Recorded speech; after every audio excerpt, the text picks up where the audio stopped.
Friends, welcome to my YouTube channel. So today we will start our 8th chapter from Frank Experience book from class 8, that is the force and pressure. Force and pressure words आपने अपनी life में बहुत जगह use किया होगा कि इतना pressure लग रहा है या इतने फोर्स से ये सब काम में यूज़ आते हैं ना.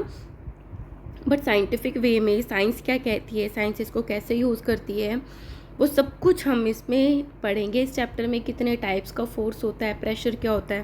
प्रेशर और फोर्स अभी तक आप एक ही चीज़ मानते हो, इतना प्रेशर या इतना फोर्स, इन दोनों में डिफरेंस क्या है. ठीक है, so let's start. So while playing with the ball we find that the ball rolling on the ground slows down.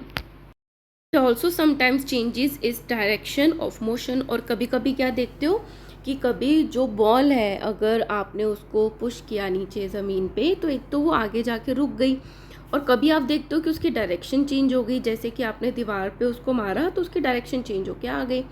So what makes a moving object slow down. तो ऐसी क्या चीज़ है कि जो चीज़ चल रही थी, आगे मूव कर रही थी, वो धीरे हो गई और गो फास्टर, या वो तेज़ हो गई और change its direction of motion, या जिस डायरेक्शन में वो मूव कर रही थी उसकी डायरेक्शन चेंज हो गई. In each of the situations mentioned above a force has been applied. अब क्या हुआ, कोई ना कोई फोर्स लगा है तभी ये सारी चीज़ें हुई हैं कि जो मूविंग ऑब्जेक्ट था वो स्लो हो गया, या मूविंग ऑब्जेक्ट फास्ट हो गया, या मूविंग ऑब्जेक्ट ने अपनी डायरेक्शन चेंज कर ली. Now let us understand some facts about the force in this lesson. हम फोर्स के बारे में कुछ चीज़ें पढ़ेंगे. So what is force. Action such as opening a door. आप दरवाज़ा ओपन करते हो. पिकिंग अ बुक, बुक को पिक करते हो. हिटिंग अ बॉल, है ना, बॉल को हिट करते हो. लिफ्टिंग अ बॉक्स, बॉक्स को उठाते हो. किकिंग अ स्टोन, अपने पैर से किक करते हो स्टोन को. पुलिंग अ चेयर, स्कूल में घर पे बैठने के लिए चेयर को पुल करते हो. एंड पुशिंग अ डोर, और डोर को ओपन करके बंद करोगे तो पुश करोगे. Usually result in some kind of change in the motion of the body.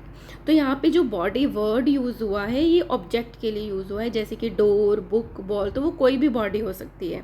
ठीक है, तो ये क्या कह रहे हैं कि ये क्यों हुआ है, क्योंकि उनके मोशन में चेंज हुआ है, बॉडी के मोशन में चेंज हुआ है, तब जाके ये सारे एक्शंस हुए हैं. They can be described as a push और पुल और बोथ. या तो हम बोलेंगे कि इसमें पुश किया है हमने या पुल किया है. ठीक है, जैसे पिकिंग द बुक, बुक को उठाया तो पुल किया है. ओपनिंग अ डोर, डोर को ओपन किया है तो पुल किया है. तो या तो पुल होगा या पुश होगा, या दोनों चीज़ें होंगी. इन साइंस अ पुश और a pull on a body is commonly called a force.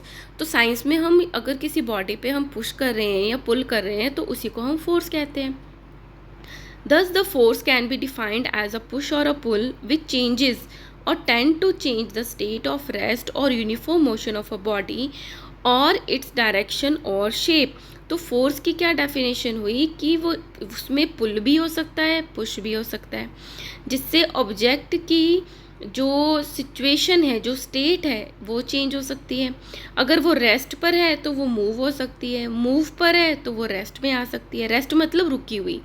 ठीक है, तो अगर वो मूवेबल थी, उसमें मूवमेंट थी, तो वो रुक सकती है फोर्स की वजह से. या अगर वो रुकी हुई थी, जैसे बॉल रखी है उसको मैं किक करूँगी तो वो मूव करने लग जाएगी. तो वो रुकी हुई है, रेस्ट की स्टेट पर है, तो वो मूव करने लग जाएगी. या वो यूनिफॉर्म मोशन में बनी रहेगी. अगर हम बॉल को पुश करते हैं तो थोड़े टाइम जाके आगे की तरफ वो रुक जाती है. अगर धीरे धीरे आगे हम मूव करते रहें तो यूनिफॉर्म मोशन में बनी रहेगी. या कार को हम 30 की स्पीड पे चलाते रहें तो यूनिफॉर्म मोशन है उस बॉडी का. और इट्स डायरेक्शन और शेप, या उसकी डायरेक्शन और शेप को चेंज करती है. ठीक है, so the direction in which an object is pushed और pull is called the direction of force. अब किस डायरेक्शन में जो ऑब्जेक्ट है वो मूव कर रहा है उसको उसकी डायरेक्शन बोलते हैं. जैसे कार है, ठीक है, वो इस डायरेक्शन में मूव कर रही है तो हम क्या बोलेंगे, डायरेक्शन किस तरफ है फोर्स की, इधर की तरफ है. ठीक है, सो जिस डायरेक्शन में ऑब्जेक्ट मूव कर रहा है या पुश और पुल किया जा रहा है उसी को बोलते हैं direction of force. It must be remembered that force is cause. अब मतलब क्या कहना चाह रहा है कि जो फोर्स है वो एक कॉज है. मतलब यहाँ पे मैंने फोर्स लगाया तो वो क्या हो गया, कॉज हो गया किस चीज़ का कॉज हो गया? क्योंकि जब मैं फोर्स लगाऊंगी तो थोड़ी देर बाद ही आगे मूव करके यहाँ आ जाएगा। तो इसका शिफ्ट होना हो गया इफ़ेक्ट ऑफ फोर्स। जो मैंने फोर्स लगाया ये उसका इफ़ेक्ट हो गया कि ये बॉक्स यहाँ से मूव करके यहाँ की तरफ आ गया। ठीक है, तो जो फोर्स है वो तो कॉज है and changes in motion of the body are the effects of force. Understood? Now ये कुछ डेली की चीज़ें आप फिल कर लेना। ना इंटरेक्शन कॉजेज फोर्स। इंटरेक्शन क्या है? जैसे मैं आपसे बात कर रही हूँ, इंटरेक्ट कर रहे हैं हम, आप भी कुछ कह रहे हो मैं भी कुछ कह रही हूँ, तो this is a interaction.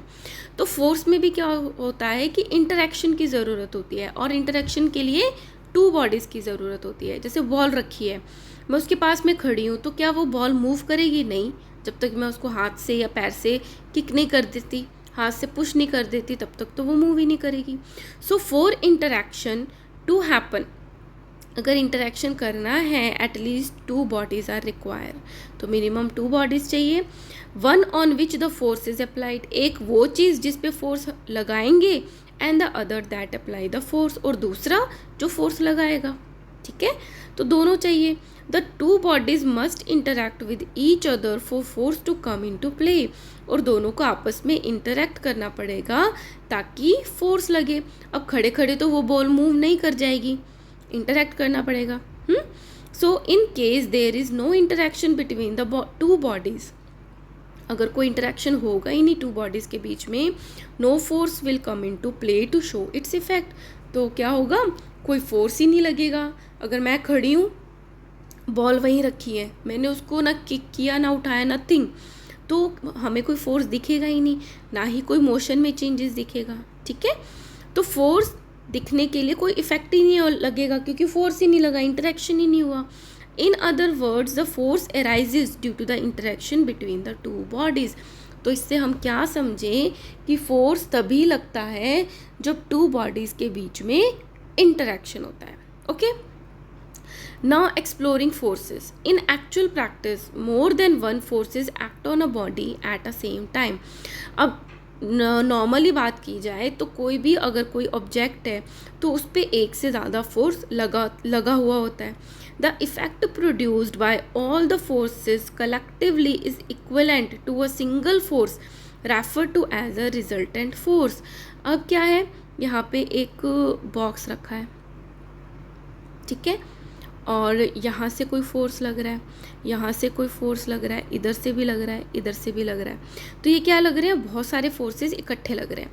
But if यहाँ से लगने वाला फोर्स ज़्यादा है तो ये जो ऑब्जेक्ट है ये कहाँ मूव करेगा? ऊपर की तरफ, क्योंकि सबसे ज़्यादा फोर्स उधर लग रहा है। तो इसको बोलते हैं रिजल्टेंट फोर्स। के रिजल्ट क्या निकला इन सारे फोर्सेस का, तो इसी को बोलते हैं नेट फोर्स। तो हम कैलकुलेट करना सीखेंगे। तो अल्टीमेटली इन सारों का जो इफेक्ट आएगा वो रिजल्टेंट फोर्स बोलते हैं, हम उसको नेट फोर्स बोलते हैं। It produces the same effect on the body as it produce when all the forces are collectively acting on the body. तो ये जो रिजल्टेंट फोर्स होगा ये वही इफेक्ट शो करेगा जैसा कि सारे कलेक्टिवली शो करेंगे। अगर चारों तरफ से फोर्स लग रहा है लेकिन नीचे से ज़्यादा फोर्स लग रहा है तो ऑब्जेक्ट तो ऊपर ही मूव करेगा ना। तो मतलब रिजल्टेंट फोर्स भी ऊपर की तरफ जा रहा है और कलेक्टिवली हम देख रहे हैं अगर कि चारों तरफ से लग रहा है लेकिन नीचे से ज़्यादा लग रहा है तो भी वो ऊपर की तरफ मूव करेगा। So when the resultant of all the forces acting on the body is zero, the forces are known as the balanced forces। तो ये बहुत सिंपल सी बात है, ज़्यादा समझने की ज़रूरत नहीं है, इसमें साइंस भी नहीं है। अगर यहाँ से मैं 5 पावर का फोर्स लगा रही हूँ, इधर से आप फोर्स लगा रहे हो 5, तो क्या ये जो बीच में ऑब्जेक्ट रखा है ये मूव करेगा? नहीं करेगा, क्योंकि दोनों तरफ से, ऑपोजिट तरफ से सेम ही फोर्स लग रहा है।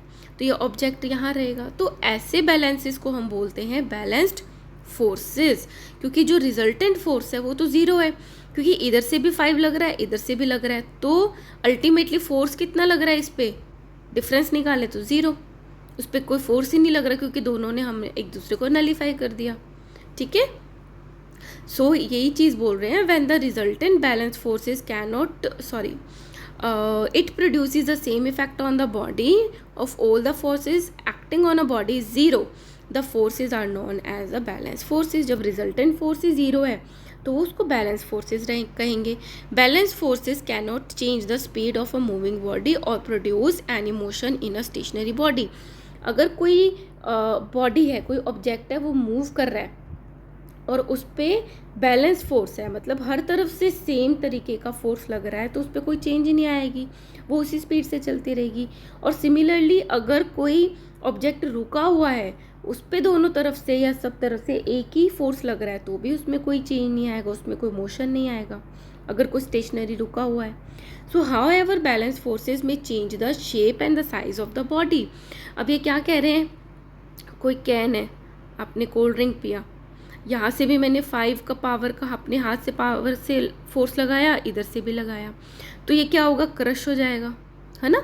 तो क्या हो, लेकिन इसमें कोई मूवमेंट नहीं होगी, बैलेंस फोर्सेस है दोनों तरफ से, तो इनसे क्या है, साइज और शेप चेंज हो सकती है, बट अगर मूवमेंट हो रही है तो चेंज नहीं होगा उसकी स्पीड में, या फिर वो रुका हुआ है तो वो मोशन में नहीं आएगा। How ever shape and the size of the body can change. So when the resultant of all the forces acting on the body is not zero, the forces are known as the unbalanced forces. Similarly, अगर यहाँ पे एक box रखा हुआ है और इधर से मैं 5 पावर लगा रही हूँ, आप उधर से 7 का पावर लगा रहे हो, तो कहाँ ये मूव करेगा ऑब्जेक्ट, इधर की तरफ, क्योंकि आप ज़्यादा पावर लगा रहे हो, है ना।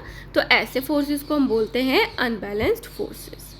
Now let us understand resultant force using an everyday situation. तो ये जो मैं डिफरेंस बता रही हूँ ना कि 7 - 5 ये रिजल्टेंट फोर्स है कि अल्टीमेटली फोर्स लगा ही कितना, तो इसको हम डेली जो सिचुएशंस को मैं यूज़ करके बताती हूँ कि रिजल्टेंट फोर्स क्या है। Suppose you push a table in a particular direction, आप इसको किसी पर्टिकुलर डायरेक्शन में इस टेबल को मूव कर रहे हो, जो फर्स्ट फिगर है। A friend observe this and decide to land a helping hand by pushing the table along with you in the same direction. आपका फ्रेंड सोचता है आप अकेले लगे हुए हो, मैं भी पुश करता हूँ, तो ऑब्वियसली जब इसको मूव करना है तो वो सेम डायरेक्शन में ही फोर्स लगाएगा। So you will find that it is easier to move the table as the forces get added. तो आप क्या देखोगे कि पहले आप अकेले जब पुश कर रहे थे तो बहुत फोर्स लगाना पड़ रहा था, बट जब आपका फ्रेंड आ गया तो आपके लिए टेबल को मूव करना ईजी हो गया, क्योंकि फोर्स उसका भी ऐड हो गया। Thus, when two forces applied on the body act in the same direction, then the total force acting on the body will be equal to the sum of the two forces and the direction will remain the same. तो क्या हुआ, ये box है, आप पहले इधर से force लगा रहे थे पावर 2 का, आपका फ्रेंड आ गया, उसने 3 का लगा दिया, एक तो इजी हो गया, और ये बॉक्स जो है वो किस तरफ मूव करेगा, ऊपर की तरफ, क्योंकि दोनों फोर्सेस आप इस तरफ से लगा रहे हो। और रिजल्टेंट फोर्स कितना लगेगा, मतलब टोटल फोर्स लगा कितना, ऐड हो गया ना, तो 2 + 3 = 5। तो वही कह रहे हैं कि अगर सेम डायरेक्शन में फोर्सेस लगती हैं तो वो सम हो जाता है, उनका एडिशन हो जाता है, डायरेक्शन सेम होनी चाहिए। However when the two forces act at the same point for the opposite direction, अब एक पॉइंट पे ऑपोजिट डायरेक्शन पे फोर्स लग रहा है, एक जना इधर खींच रहा है, दूसरा जना इधर खींच रहा है, या एक जना ऑपोजिट साइड में पुश कर रहा है, दूसरा ऑपोजिट साइड, तो जो रिजल्टेंट फोर्स होगा वो इक्वल होगा to the difference of the forces, कि दोनों का हम डिफरेंस निकालेंगे, मतलब माइनस करेंगे। जैसे ये बॉक्स है,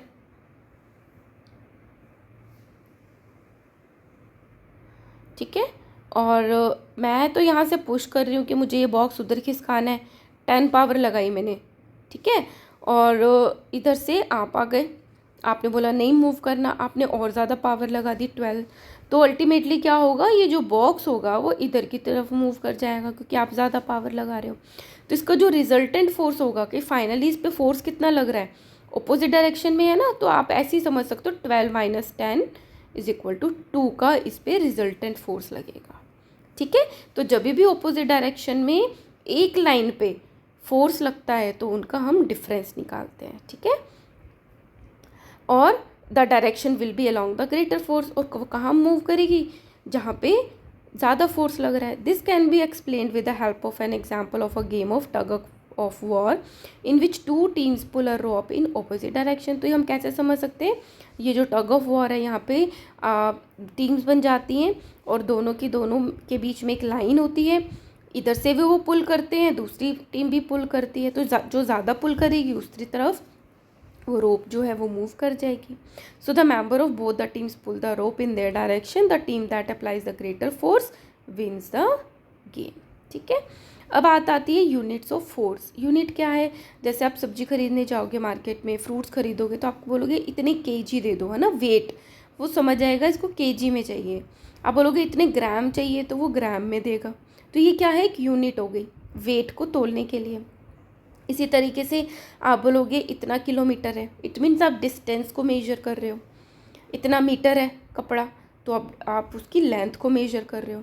तो इसी तरीके से फोर्स की भी यूनिट होती है, और जो फोर्स की यूनिट होती है वो होती है न्यूटन, जिसको एन से डिनोट करते हैं. बट जो अभी तक मैं आपको बता रही थी कि 5 का फोर्स लगाया, वो होता है मैग्नीट्यूड. जो वैल्यू होती है, इट मे बी 5, 4, 3 और एनी नंबर, वो तो हो गया magnitude. The strength of force is expressed by its magnitude. कितने मैग्नीट्यूड का लग रहा है? 24, 50, 100, कितना लग रहा है? The force that an adult can apply will be greater than that of a child. Obviously जो एडल्ट पर्सन है वो जितना फोर्स लगाएगा वो चाइल्ड के फोर्स से ज़्यादा ही होगा. This means the magnitude of the force is not always the same. अब आप जितना फोर्स लगा रहे हो, या कोई और पर्सन फोर्स लगा रहा है, या मैं लगा रही हूँ, सबका मैग्नीट्यूड डिफरेंट होगा. The SI unit of the force is newton. Standard international जो यूनिट है फोर्स की वो है newton, which is denoted by the letter capital N. ठीक है. अगर मैं 5 यूनिट बोल रही हूँ तो 5 न्यूटन. इसको देख के अब मुझे पता चल जाएगा, आपको पता चल जाएगा कि ये फोर्स की बात हो रही है. ठीक है. Which is denoted by the letter N.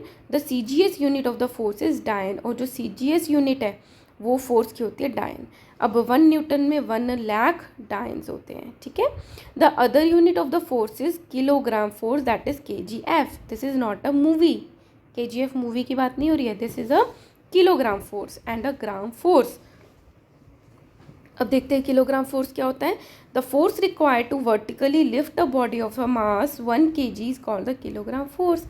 अभी नीचे कोई 1 किलो की चीज़ रखी है 1 kg की, उसको आपको लिफ्ट करना है वर्टिकली, सीधा ऊपर की तरफ. तो जितना फोर्स लगेगा उसको लिफ्ट करने के लिए उसको बोलते हैं kilogram force. The unit kilogram force is denoted bye KGF. ठीक है.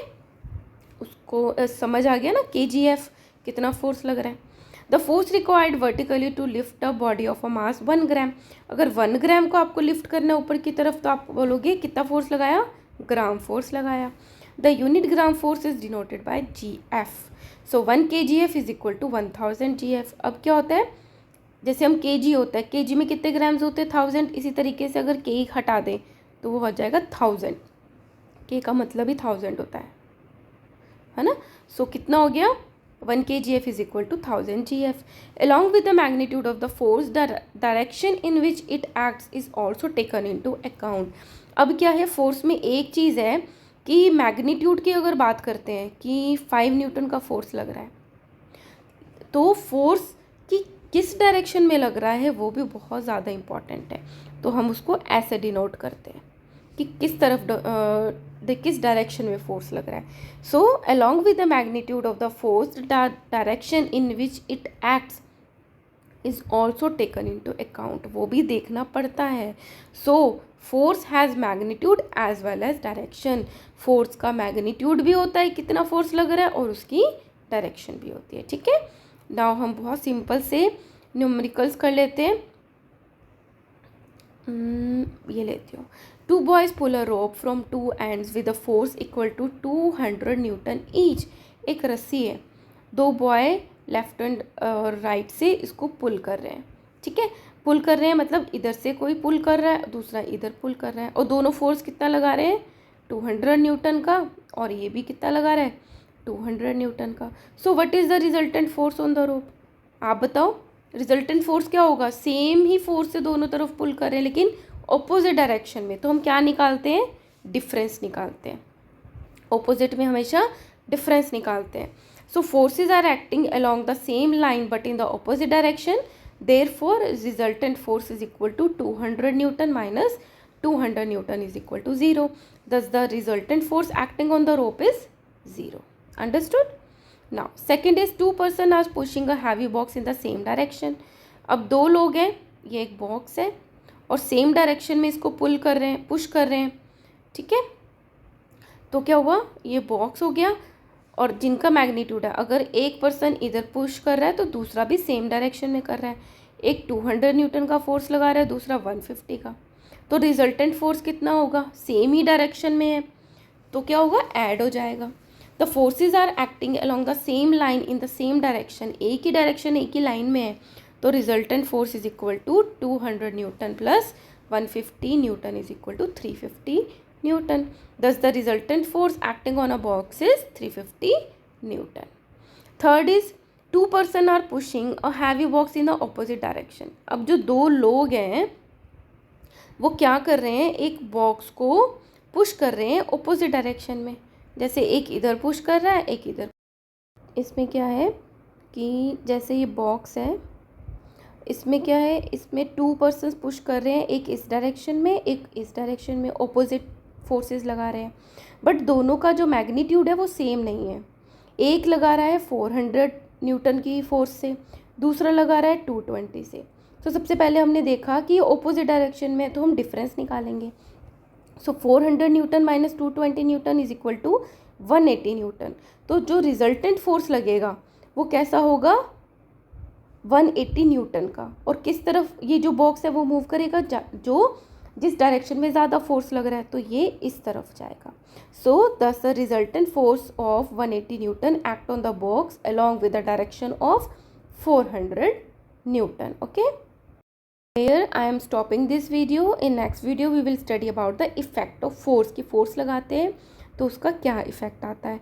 अगर आपको इंटरेस्ट आ रहा है इस वीडियो में so kindly like share and subscribe, और आप अपने फ्रेंड्स को भी बोल सकते हो कि आप साइंस फ्रैंक एक्सपीरियंस आप इस चैनल से, पाइन कोचिंग क्लासेस से बहुत इजी वे में स्टडी कर सकते हो।